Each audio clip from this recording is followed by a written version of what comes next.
I think we still know so little about what it means to be human that the confidence with which we think we can upload ourselves to silicon or recreate ourselves with algorithms is shocking to me.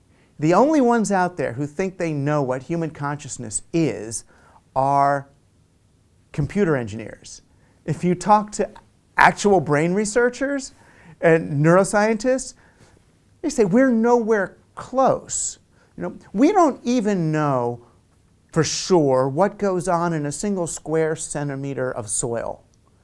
We're still trying to teach agriculture companies that the soil is alive, that it's not just dirt that you can put chemicals on. It's a living matrix. If we don't even know what a single centimeter of soil is, how do we know what the human brain is? We don't. We don't know what the source of consciousness is. We don't know where we come from. We don't even know if there's a meaning to this universe or not. Yet we think that we can make a simulation that's as valid as this. Every simulation we make misses something. Think about the difference between being in a jazz club and listening to a great CD.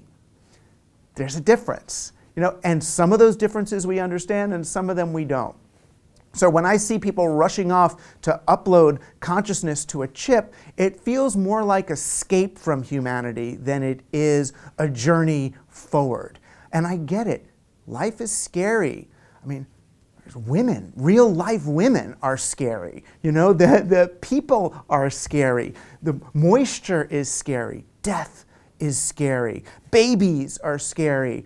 Other people who don't speak the same language or have the same customs, they're scary. All sorts of stuff is scary. And I understand the idea of this kind of having a Sim City perfected simulation that I can go into and not have to worry about all that stuff I don't know, where everything is discrete, everything is a yes, no, this, that, all the choices have been made. There's a certain attractiveness to that, but that's dead.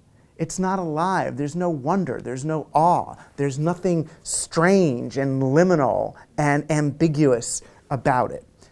I was on a panel with a famous transhumanist, and he was arguing that it's time that human beings come to accept that we will have to pass the torch of evolution to our digital successors, and that once computers have the singularity and they're really thinking and better than us, then we should really only stick around as long as the computers need us, to keep the lights on and oil their little circuits or whatever we have to do, and then after that, fade into oblivion.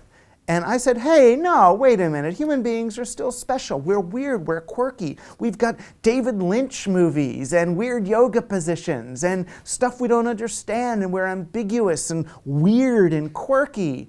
We deserve a place in the digital future. And he said, oh, Rushkoff, you're just saying that because you're human.